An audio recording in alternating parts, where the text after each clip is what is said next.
Yoshi.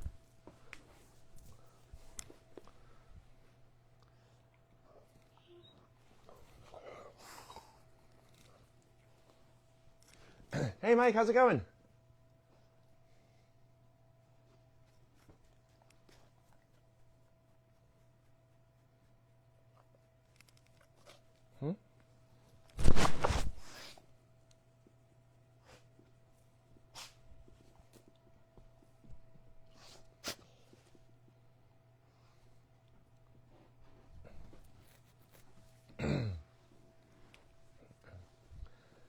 Let me know if you have any questions.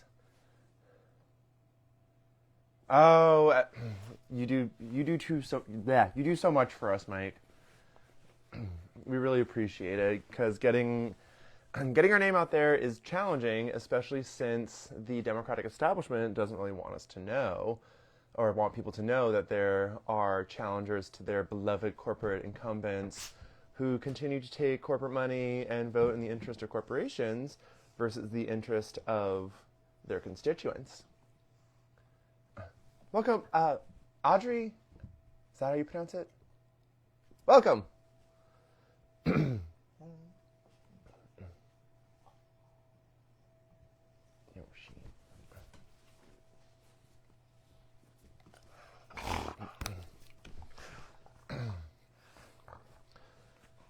haven't had a chance to really look at the news today, so I don't know if anyone has any news stories that they want to share, any questions that they have.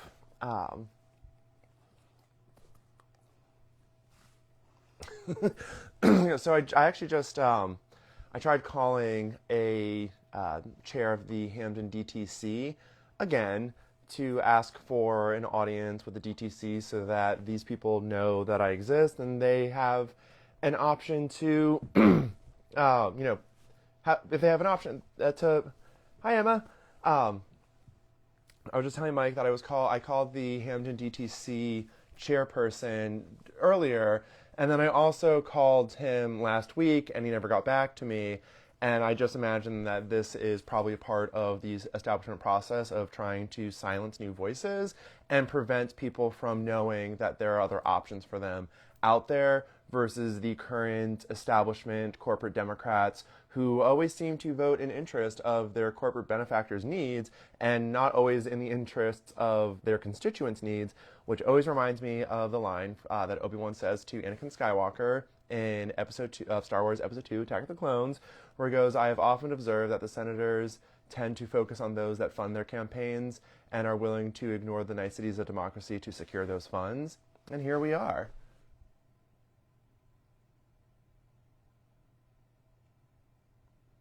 Welcome, Jason, and thank you.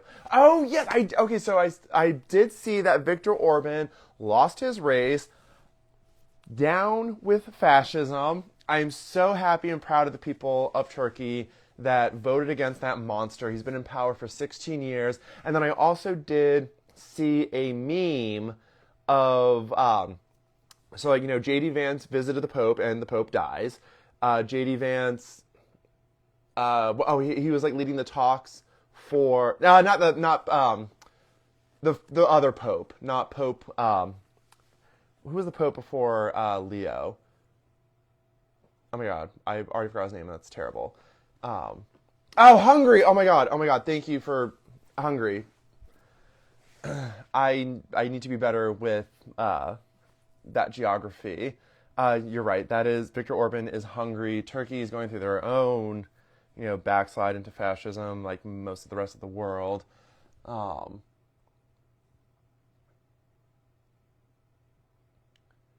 don't know why I said Turkey. You even said Hungary right there. Pope Francis. Thank you. Wow. Okay, I'm just completely off with the information tonight. It was a busy day. Earlier today, I had an interview aired that I did on WTNH. That was it was recorded on Tuesday. I've been freaking out about that interview since because in the moment I'm nervous, focusing, and afterwards I'm usually hypercritical. So it was finally good to be able to see that, but then you have to process it, send it out, and do all the fun campaign stuff. Then I went to there was a bridge, what is it called? A banner drop. There was a group of people that were dropping a banner to protest the war in Iran, which then brings us back to the Strait of Hormuz. I need to look into that more, but I don't understand. Iran had the strait open, then Trump and Israel attack Iran. They close the Strait of Hormuz. Iran closes the Strait of Hormuz. Then a couple weeks later, Donald Trump threatens to go nuclear on Iran if they do not reopen the strait. Then they reopen the strait on condition that there is a ceasefire. Then Israel continues to attack Lebanon in violation of a ceasefire. And now Trump is blockading the Strait of Hormuz. Unless there's something that's explained in these news articles, I don't understand the logic behind that. Fair, Mike. Yes, trying to understand this administration is probably not the best use of my time. Just got to roll with the punches. And, so there's so many people that need to be held accountable. Donald Trump needs to be held accountable. The Republican administration needs to be held accountable. The Republicans in Congress need to be held accountable. And the Democrats in Congress need to be held accountable. Because at the end of the day, they do just seem to be on the same, side of corporations. And I also just had made a video about Eric Swalwell, that predator piece of shit. Why are not more Democrats coming out and calling for him to resign from Congress immediately? Because these were some horrific stories that these women told. And once again, we were just showing, if we can't hold our own accountable, then it doesn't give us any, what's the word?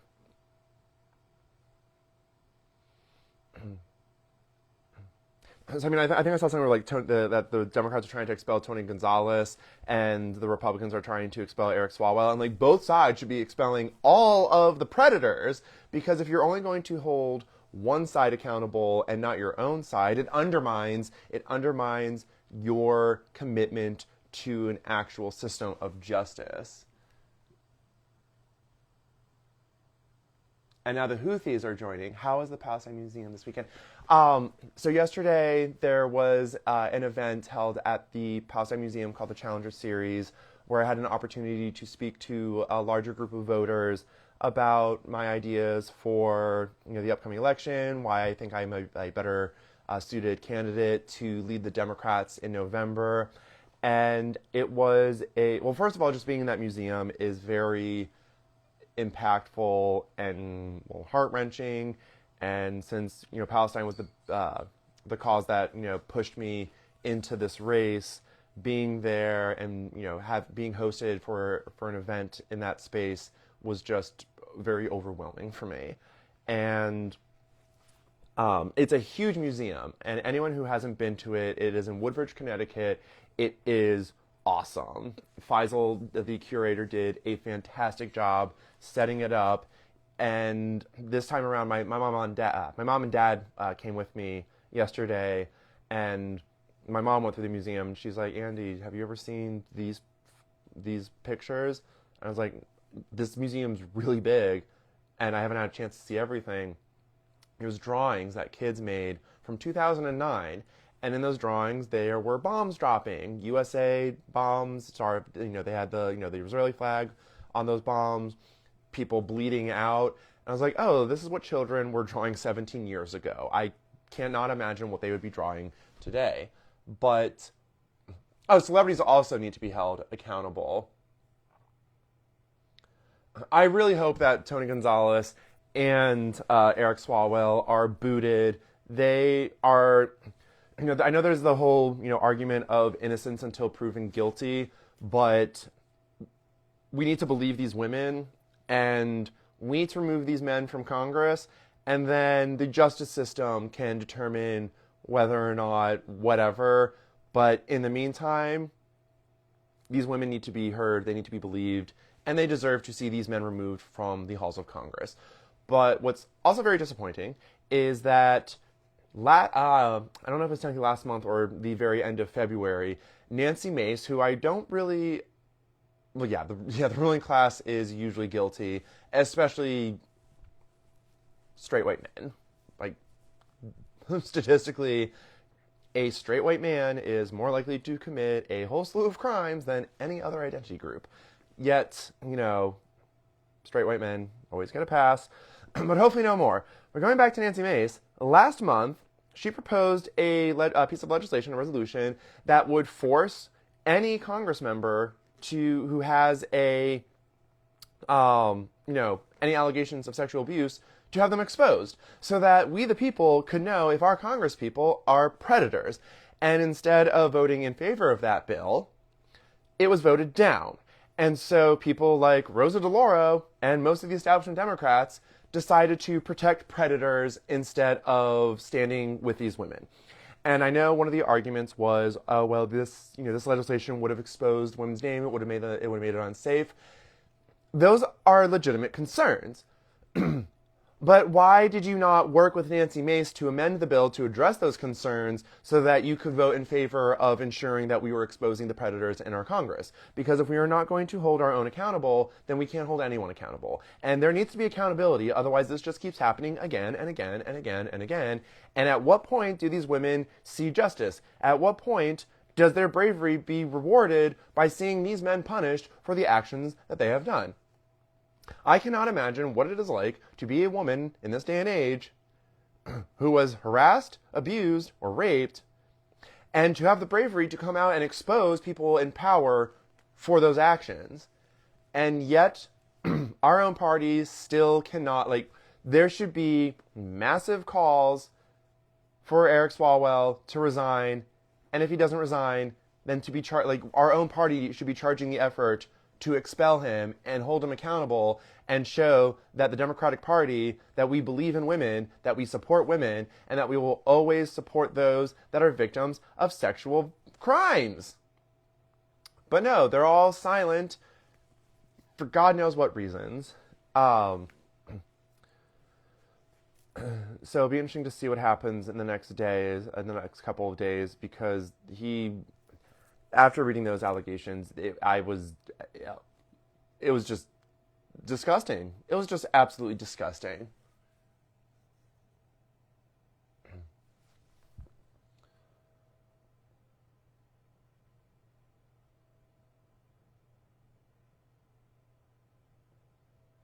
Just making sure I didn't miss any questions in the comments section. Yes, it is probably time that there are less straight white men in leadership roles. I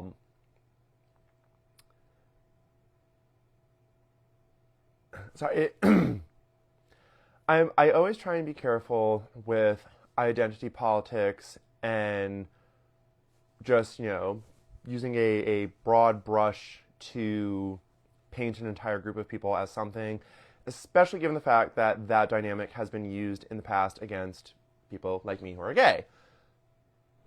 But it does seem that, it doesn't even seem, it's just shown that a majority of sexual predators are straight white men. I believe a majority of people that commit most crime, I'm pretty sure most crime is committed by straight white men.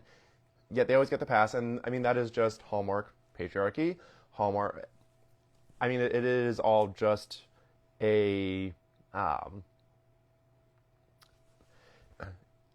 is the end result of a system that we live in, the capitalist system that uses things like the patriarchy and sexism and misogyny and racism and other forms of bigotry, transphobia, Islamophobia, anti-Semitism to maintain this power dynamic that allows rich white men to stay in power, to never be held accountable.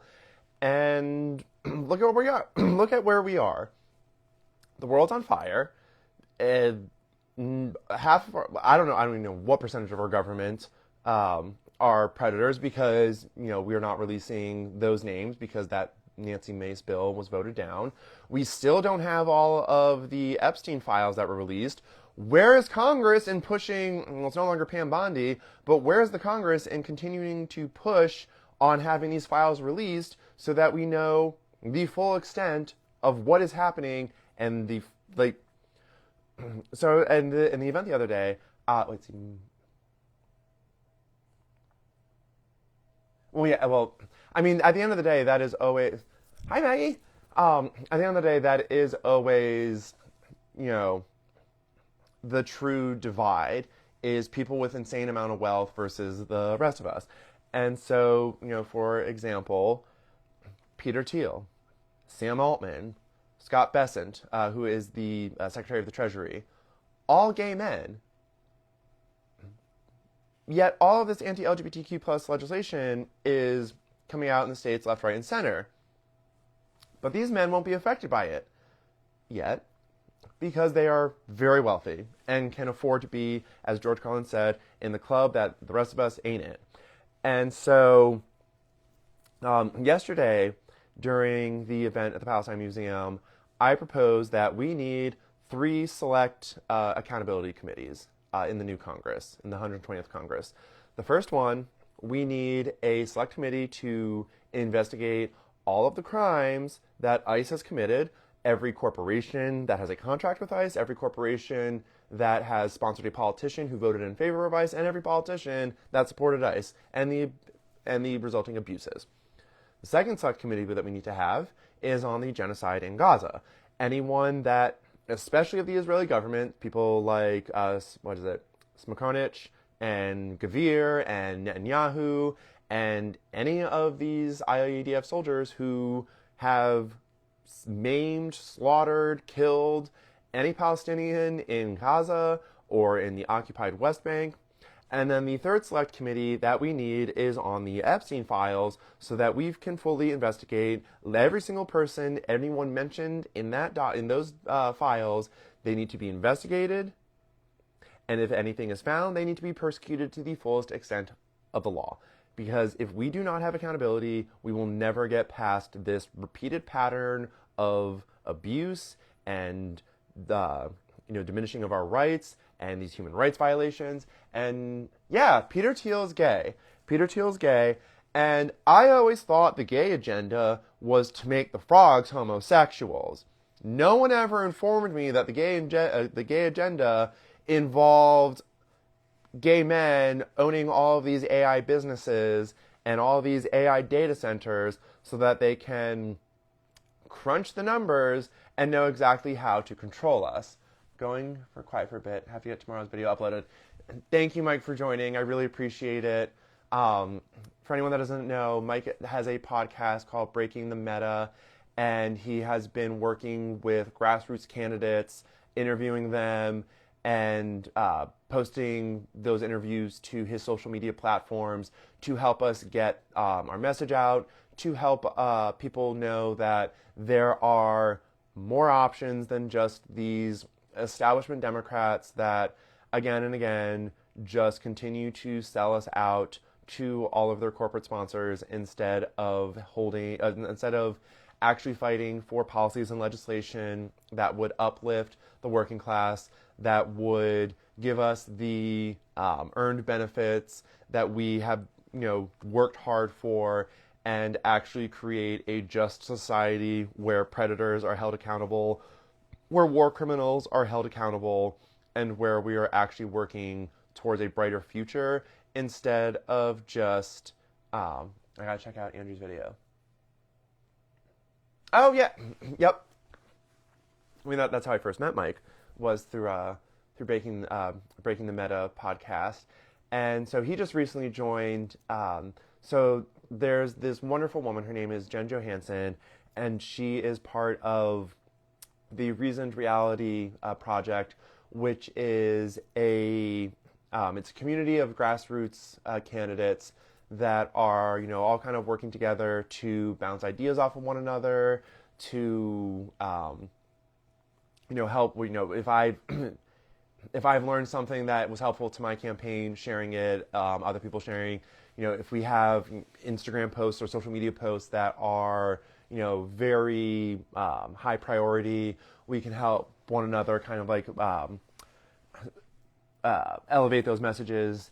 And there's also Jen has been really good at fostering this community, but also it's a national program.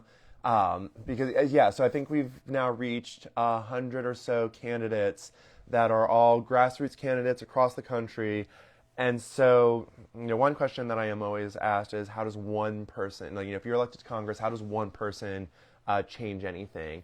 And that's true that if you are one person in a body of 435, that's not as much power as if there were multiple people with similar ideas.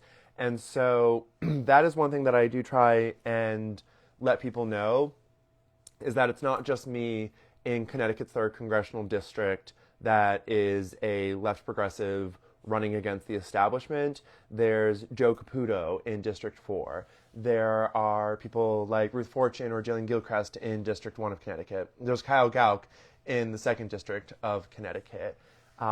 There's a whole list of people throughout the country. There's Karen Ortiz, who is running in New York's 12th District. There's Vance Bostic, who is challenging Hakeem Jeffries in New York's 8th District. Jessica Salas, who is challenging, I think it's like Maureen Dexter in Oregon's 3rd District. There's Jeremy Whalen, who I think is going after Neal in Massachusetts' 1st District. There are just so many candidates. I can't name all 100 of them, but anyone who does see this message, if you aren't in Connecticut's 3rd Congressional District, we always welcome support, no matter where you are. Volunteering, donating, sharing social media content.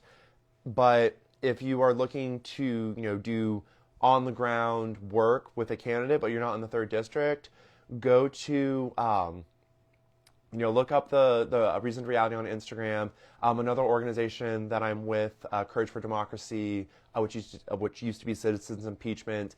They have a whole website at couragefordemocracy.com that lists a lot of these grassroots candidates.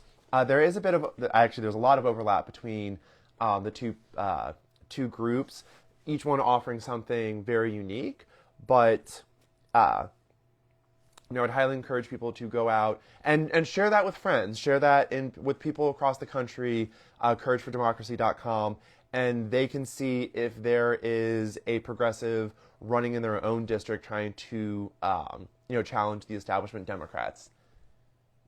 Welcome, Casey. Sorry, I have lights on motion sensors because I'm a total millennial and love the different colored lights, but the light will probably go out in a second because for some reason, there we go.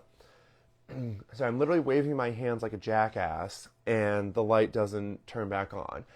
I'll be sitting on the chair and I'll go like this and suddenly the light will turn on. I'm like, okay, so I'm literally, anyway, champagne problems. I'm grateful to have lights. I'm grateful to have a house.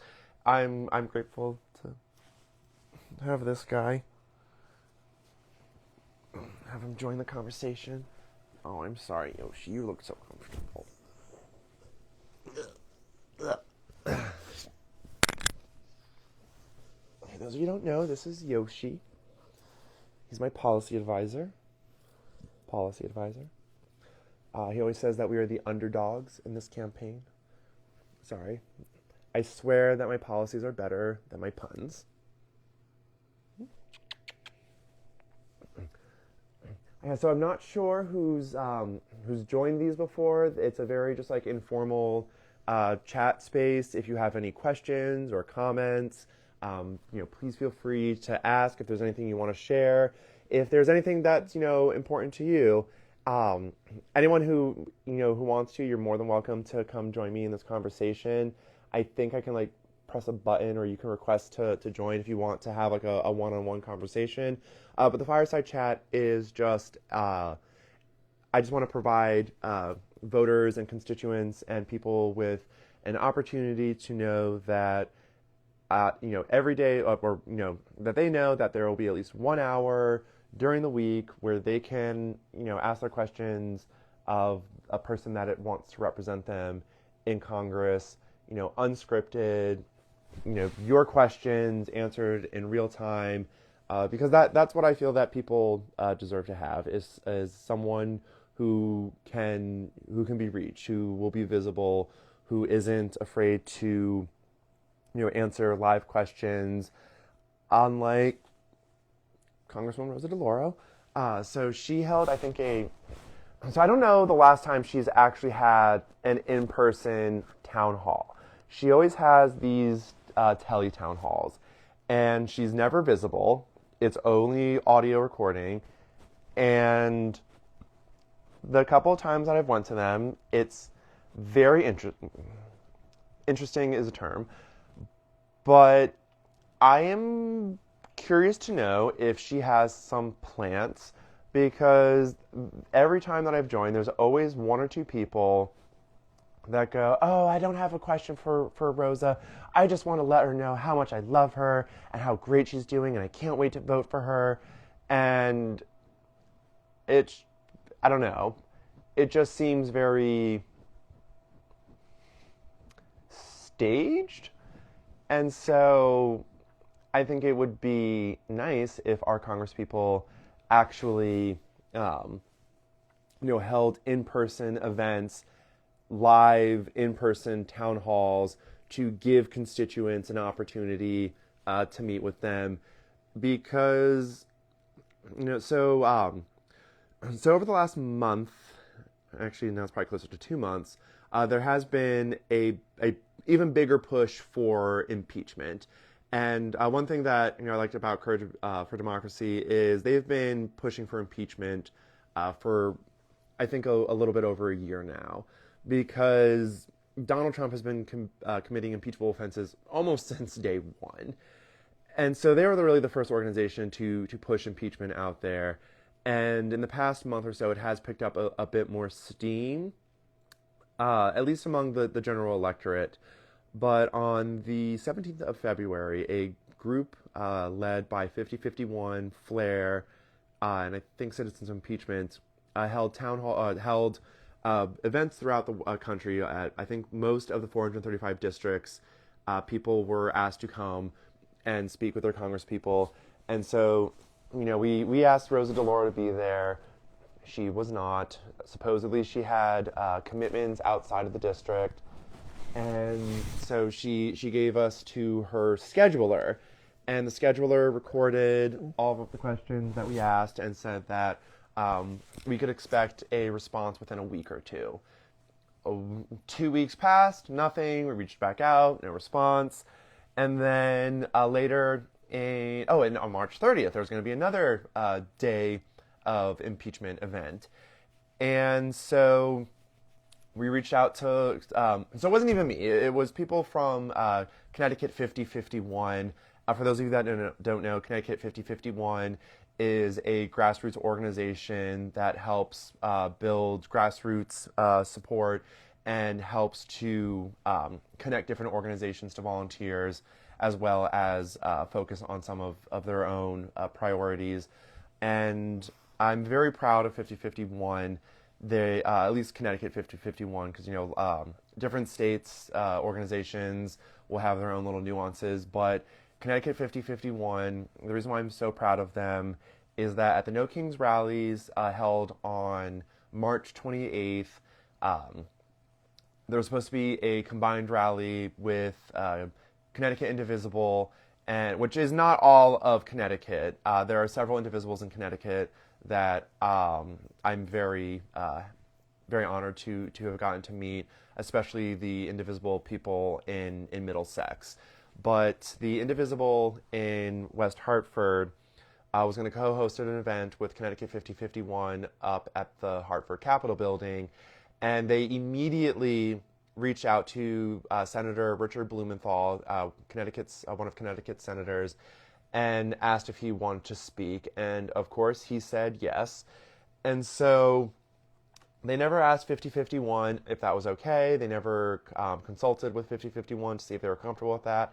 And 5051 was not comfortable platforming an AIPAC-backed politician who has been incapable of denouncing a G-side. The reason why I'm saying G-side is that sometimes candidates have had issues with live feeds from Instagram where they are cut out because they use certain trigger words, because apparently we believe in censorship in this country, which is another issue that we can always talk about.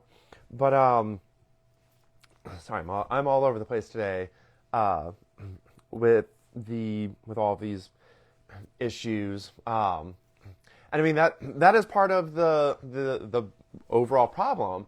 And I spoke to this yesterday about how all of these problems really intersect with one another.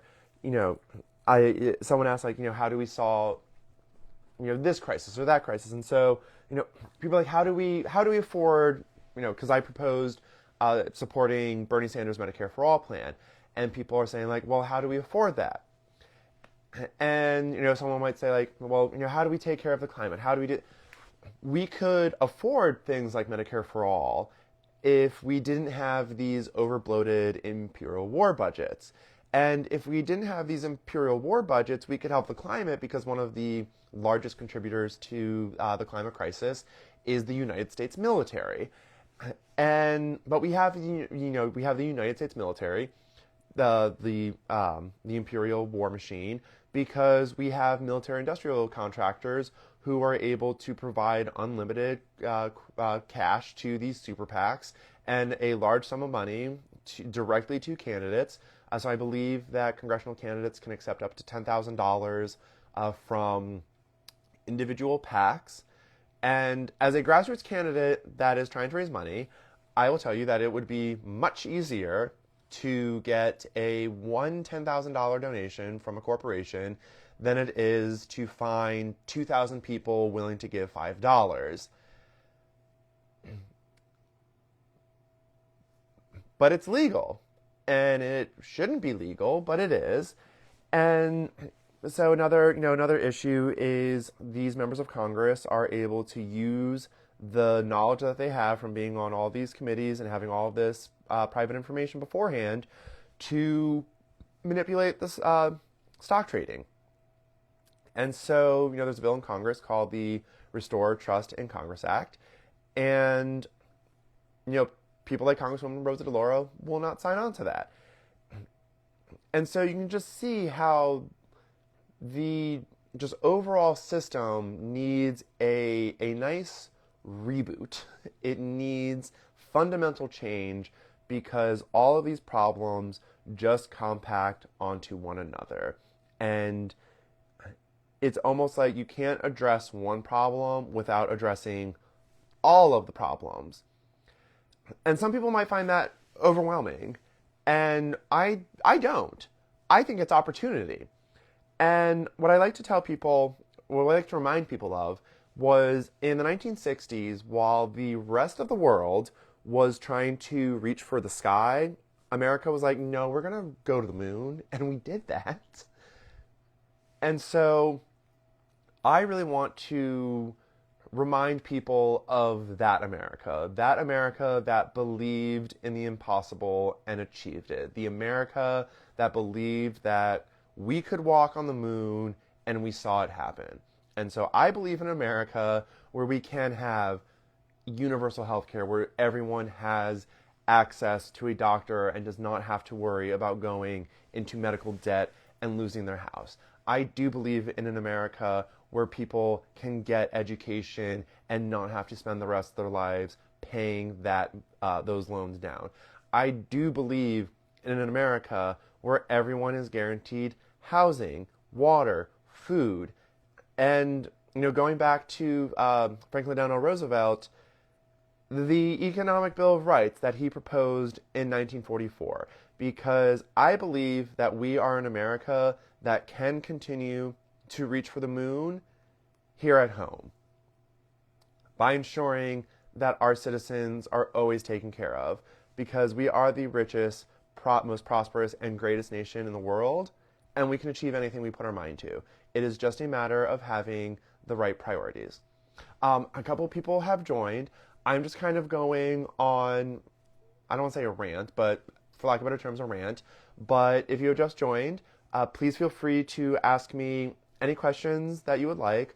I have these fireside chats as an opportunity for voters or constituents or people to, ask questions, share things that are important to them, share stories with me. If you're interested in having, a one-on-one conversation, you can always request to be added, and you can ask your question to me directly, and we can have a bit of a conversation. If not, you can always just drop comments in the comment section for me to read and answer to. But again, this forum is just an informal, laid-back opportunity for people to ask questions and for them to know that this isn't scripted, that I don't have answers beforehand, and that I'm willing to answer questions in real time. And if there's something I don't know, I just say I don't know it, and I'll look into it and research it more. Because at the end of the day, I don't expect myself to know everything. I don't expect I don't expect Rosa DeLauro to know everything. It's not possible for one person to know everything. I just expect her to do more with the information that she does know.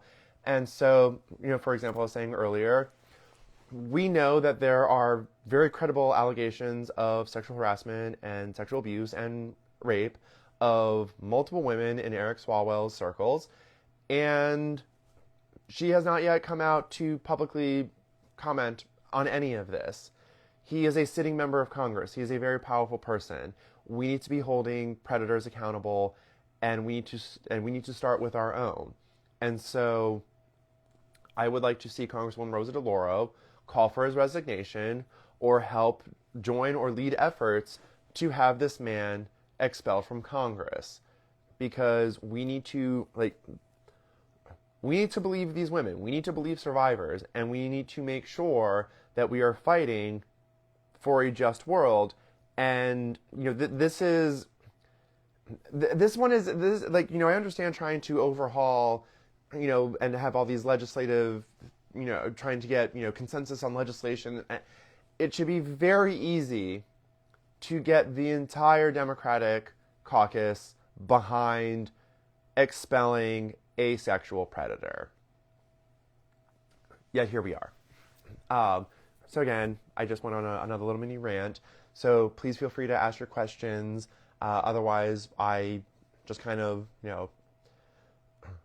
ramble on about different things that are on my mind or from, earlier comments and conversations. Although I could check the news right now in real time and see what we've got.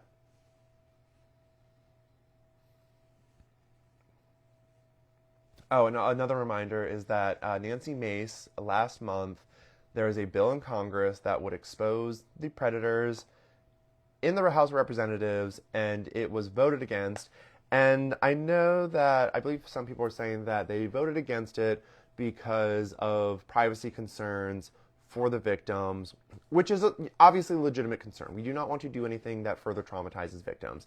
However, that doesn't negate the possibility of you working with Nancy Mace to draft legislation that would expose these predators while keeping the victim's information safe and secure.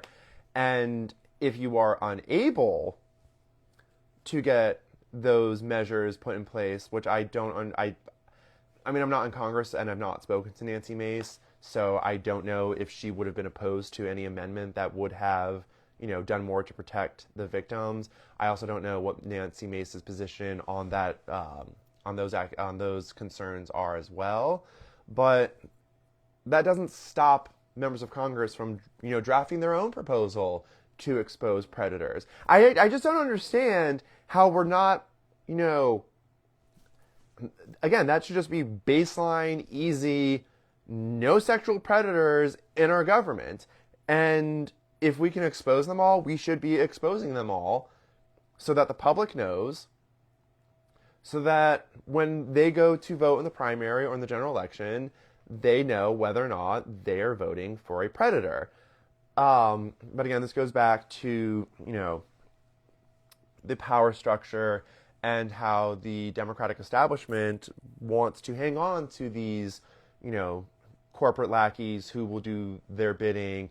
And I was talking to my father earlier in the day about this, and he's gotten to the point that I came to, I don't know how long ago, that unfortunately the establishment Democrats don't seem to be here to actually do anything, because if they did any of these things that they say they believe in, they wouldn't be able to fundraise off of it anymore. And I'm sure plenty of you have gotten, the fundraising texts from, well, no longer Nancy Pelosi, but now it's like, Hakeem Jeffries, but it's always like, send us $5 so that we can defend a woman's rights to choose. And it's like, why is it in 2009, when you had a filibuster-proof Senate and a overwhelming amount of seats in the House of Representatives and Barack Obama as president, why did we not codify Roe v. Wade when we had the opportunity? And I'm just kind of under the assumption that if we actually codified Roe v. Wade, then Democrats wouldn't be able to, scare people into, giving $5 to protect the right to choose. And look what happened. Okay. So I'm on the news. U.S. military says it will blockade Iranian ports after ceasefire talks ended without agreement. Hungarian Prime Minister Orban is ejected. European leaders celebrate Peter Magyar's victory. Rory McIlroy's first back-to-back Masters champ since Swalwell suspends campaign for... Yes! Okay! Swalwell suspends campaign for California governor after being accused of sexual assault. Wow. That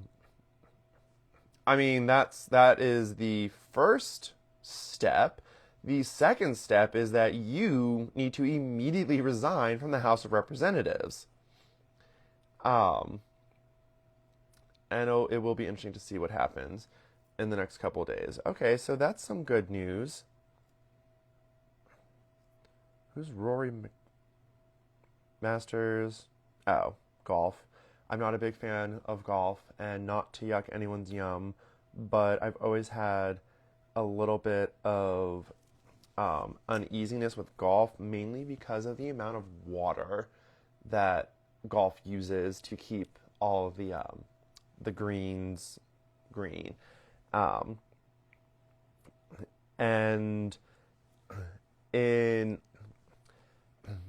I remember this first came to prominence in my mind when I was looking at drought monitors, and I think in Connecticut we have to reach stage 2 drought before we ask our golf courses to reserve water.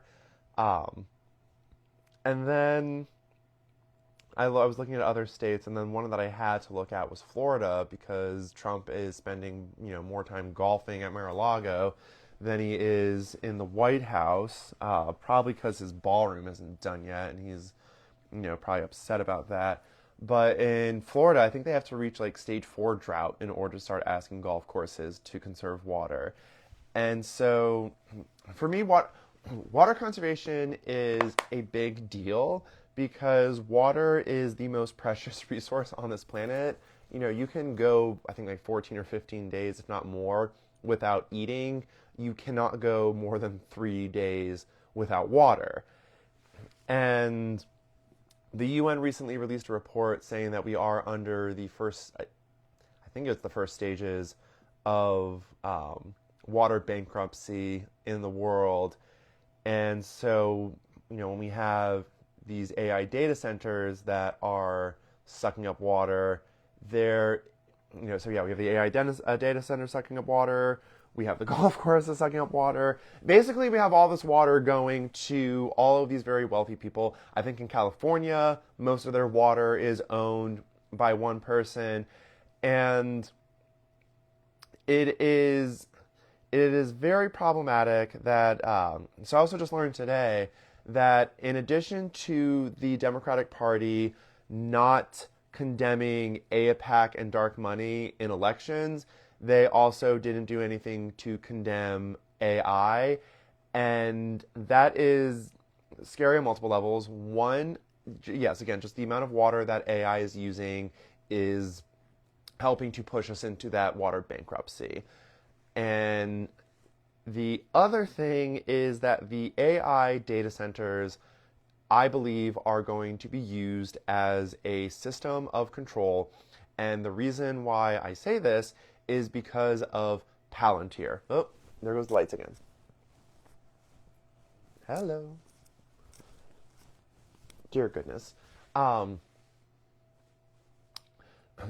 So I've spoken about this before, but Palantir.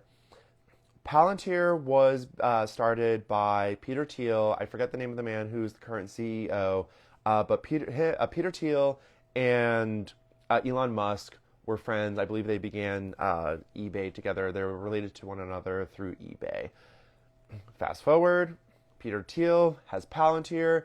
Elon Musk has he has that Doge Department of Doge or whatever, Department of Government Efficiency, which was never about government efficiency. There was two reasons for it. The first one was to squash all investigations into Elon Musk's corporate abuses. The second was to install backdoors in Alex Karp. Thank you, Alex Karp. But the other was to install backdoors into all of our private federal data, such as labor statistics, medical records, tax records, and all of that.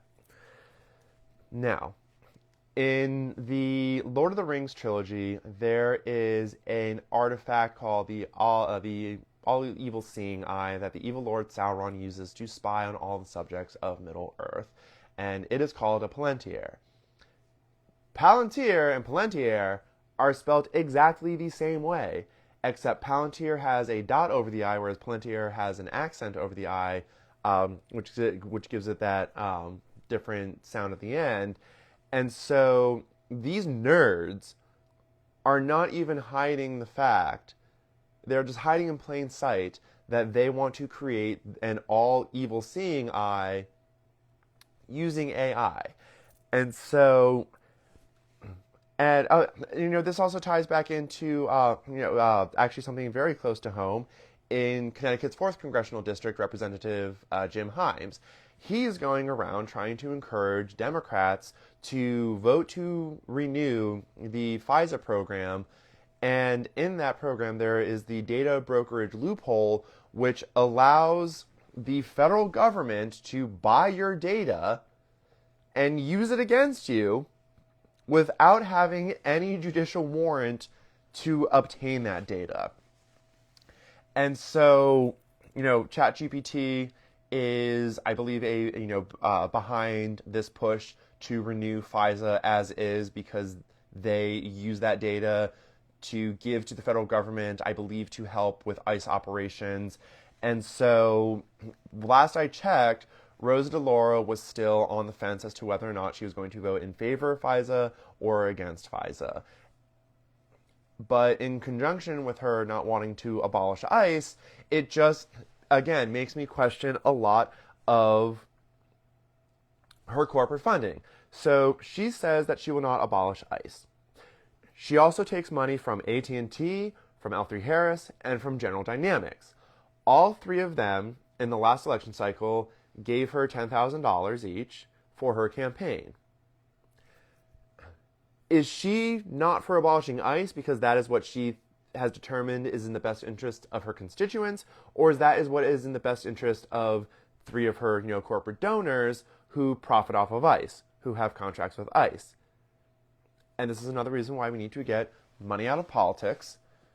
Because, Jim Himes, I don't know if it was last week or the week before, because time has become an enigma. Someone asked Jim Himes about his accepting campaign contributions from Palantir. And he goes, I didn't even know I had that. So then I ask, okay, now that you know, will you return that money to Palantir? No answer.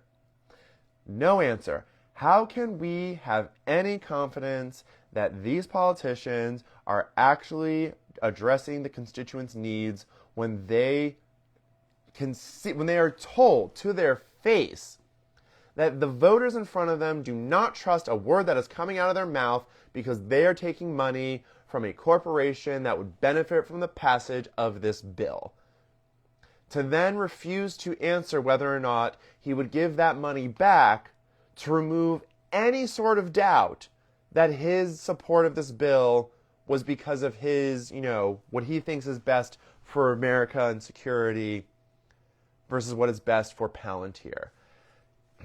And the other part of that, going back to America's security, is maybe we wouldn't have to spy on, our own citizens, and maybe we wouldn't have to be so worried about other nations attacking us if maybe we just stayed out of everyone's business.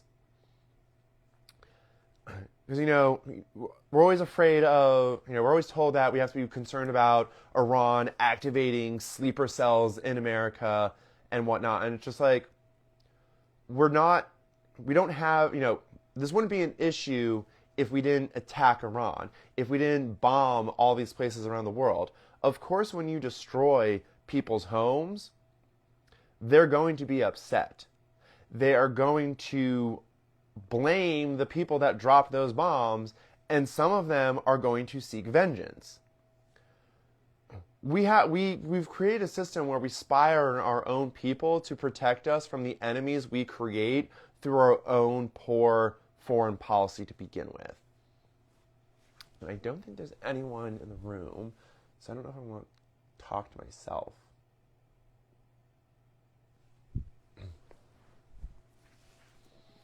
I'm going to continue to watch the news. Hi, Yoshi. And if anyone shows up, hi.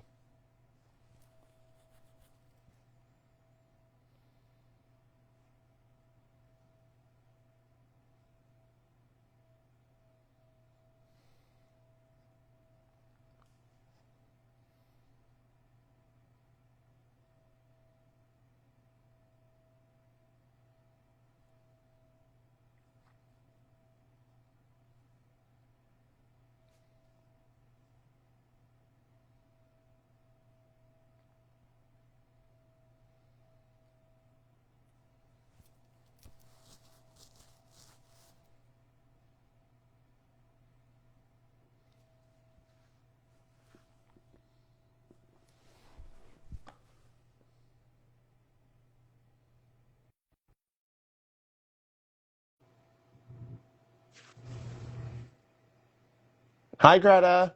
Oh, you declined. Why you decline? No, Yoshi. Yoshi thinks you're here now. Hi, Greta. I think you're the only person on. There are a few people earlier. Um, so you can always ask me a question. I'm more than happy to answer. I think I've just been going on a rant about a lot of it was Eric Swalwell, who is a disgusting predator. And I just saw that he withdrew from, or he suspended his campaign for governor. Let's see if he resigns from Congress. And if he doesn't resign from Congress, let's see if the Democrats hold him accountable and expel him. Um, Swaller. Hello, Swaller. Um, if you have any questions, please let me know. I have the fire. Can you hear me or can I only type? Unless you join the live feed, you can only type. I cannot hear you.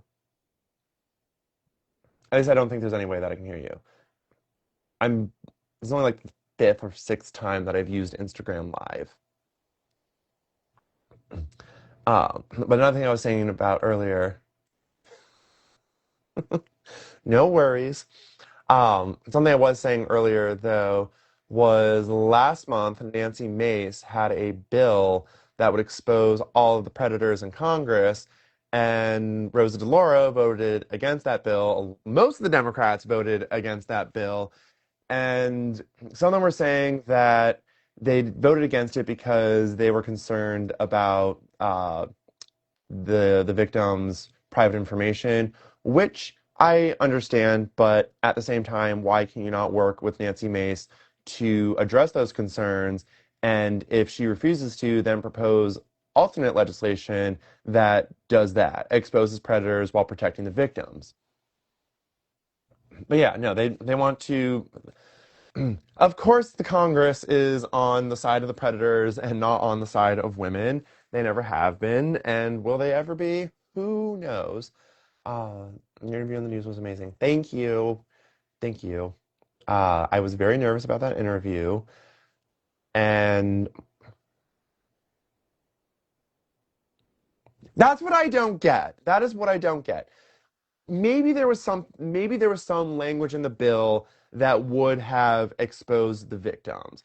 I don't understand how you can't just, cross that part out and say, "Oh, look, these are the list of the members of Congress who have active sexual, assault or sexual crime allegations against them."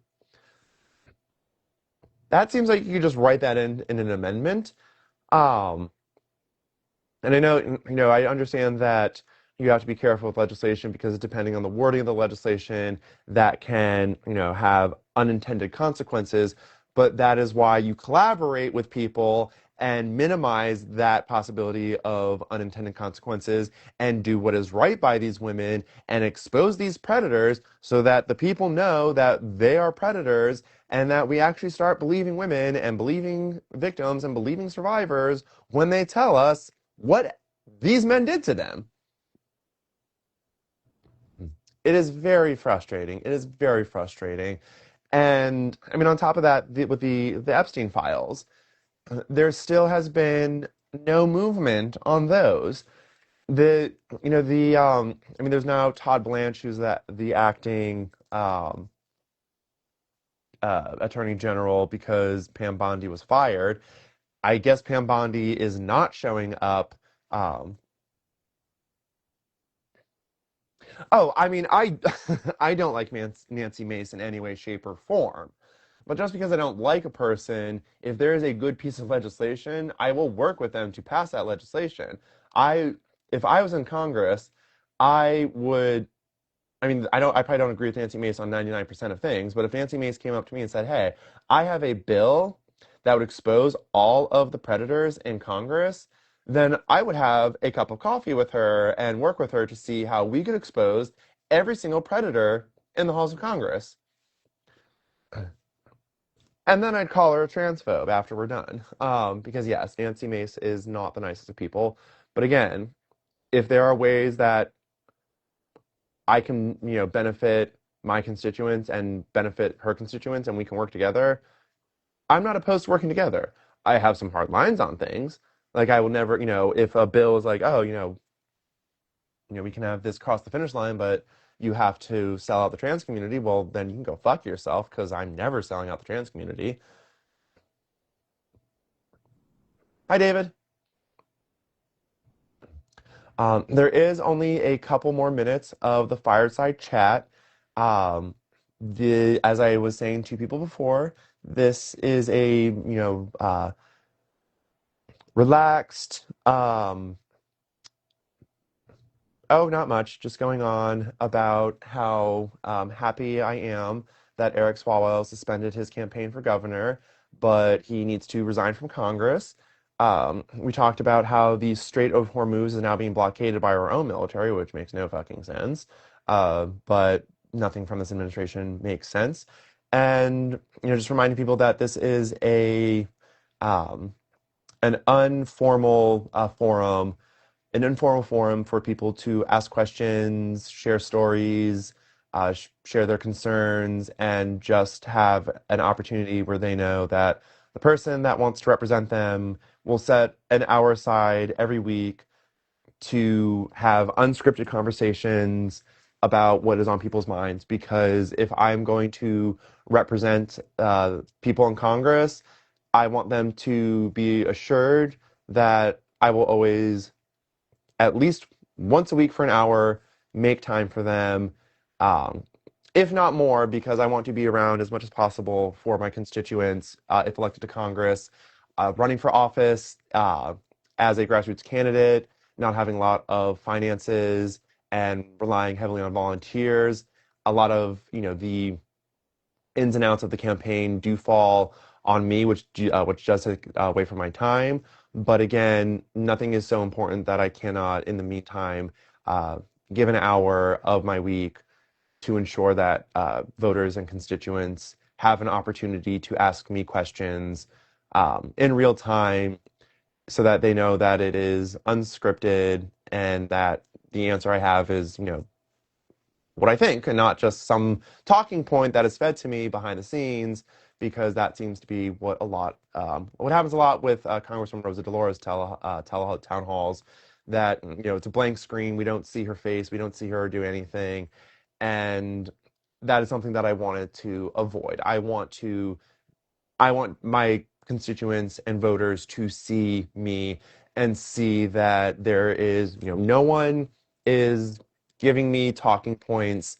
I don't have, a list of, ways to answer a question based off of consultants saying what's right. I'm just saying what I would do if elected to Congress. Um, Thank you, Greta. And so yeah, anyone, please, let other people know that I'm around every Sunday from 8:30 to 9:30 to answer their questions, hear their stories, hear what is on their minds. And so two hardest parts of the campaign: fundraising. Second, setting time boundaries, because if I am vibing, a lot of times I don't want to stop what I'm doing. But in the campaign, you do have to recognize, or I have to recognize, that there are sometimes hard times where it's, I mean, it is 9:30 on Sunday night, so I'm not going anywhere, but it is good to, form good habits. And so if I'm in an event that goes until, you know, 7:30, and then I have another one at 8, I really need to learn to have a hard stop at 7:30 so that I can get on the road and be to the next place at 8 o'clock. Uh, that is just the unfortunate reality of campaigning. So again, we are at the end of the hour. Um, Thank you, Greta, for helping me with my boundaries. Um, so yeah, I'm so sorry, South Bay, that you just joined. I was just saying that we are wrapping up, but if you have any question, I'll give you a minute or so to ask, and I will answer, and then that will be the end of the fireside chat. So I'm going to give you that minute. I have nothing. Oh, I guess I was going to say at 9:33. I'll give you to 9:33 to ask your question. I was just saying that I have to be better at setting boundaries with my time. Um, oh, just turned 9:33. I'll give it to 9:34. See if you have a question, and then you'll be our last question, should you have any.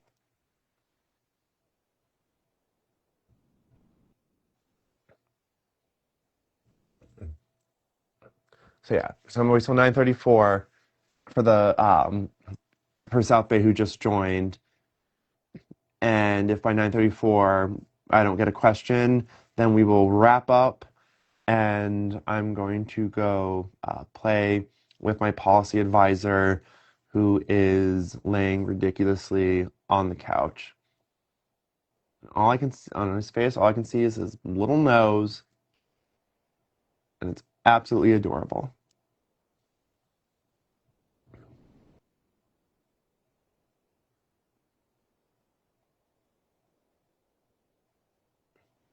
Hey, 9:34. It's been that minute.